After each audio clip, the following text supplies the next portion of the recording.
For patients undergoing severe medical emergencies, getting treatment in a timely manner is of the essence. Sometimes it requires an airlift to the nearest hospital. 12 News' Daniel Curran was in Delaware County where he got an inside look at the service that saves lives.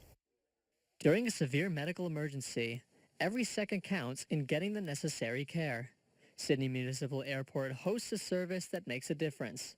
Through Air Methods and LifeNet, patients are picked up in rescue helicopters and airlifted to the nearest trauma centers, saving crucial time in the process.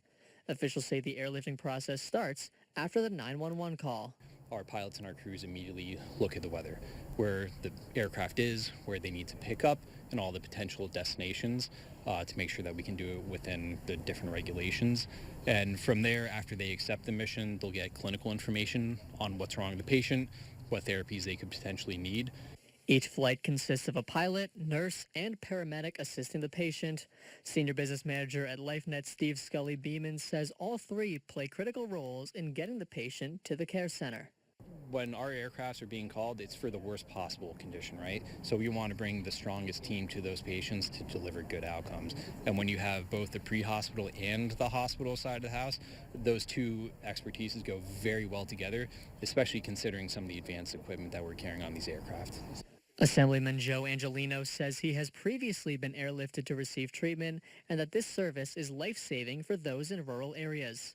He also says this is because many in these locations save time getting to the appropriate healthcare center. The number of calls that a rural ambulance gets and the distance to the hospital is so great that the Air Methods here is the way to do it for the trauma and the life-saving, because it's going to be an hour to the nearest trauma center.